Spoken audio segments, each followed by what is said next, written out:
everyone! Welcome to my channel again. This is Lance Ligaspi, ang inyong amigo nga Bisaya diri sa UK. In this video, I'm gonna be showing to you how to make your Blackberry Jelly. But before that, come and join me as I picked up blackberries in this wild.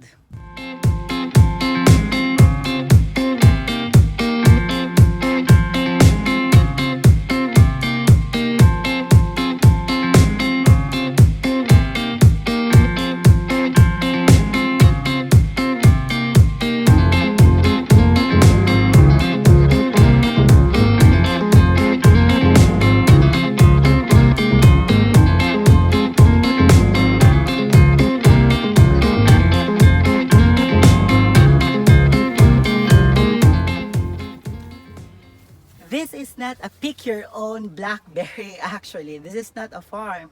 This is just a wild here in the Days Tower. It's just a few walks away or few steps away from our flat. So we decided to come here and pick up some blackberry because in this season between August, September, and October, this is the best season for the blackberries. As you can see here, look.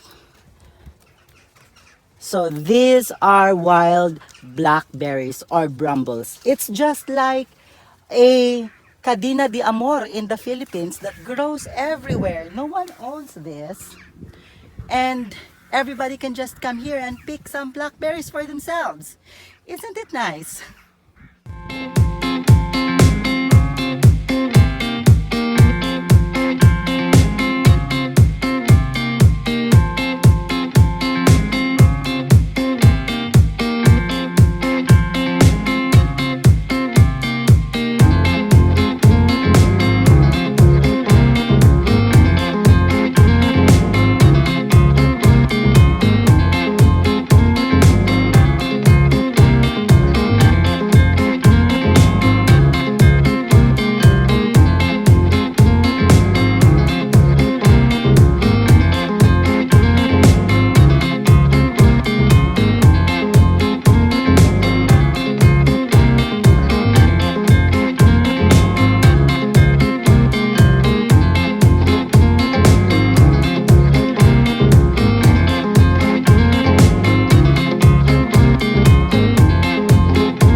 There you are, my dear friends, my finished product, the blackberry or commonly called as bramble Jelly. So this will be kept in the pantry until this December, and it's gonna be given away to our dear friends as well. So that's already a saving for Christmas gift. So I hope that you liked my video and that you will be able to make your own bramble or blackberry jelly as well. This is very delicious for puddings. It can be added to several tarts or simply to your ice cream. So here you are.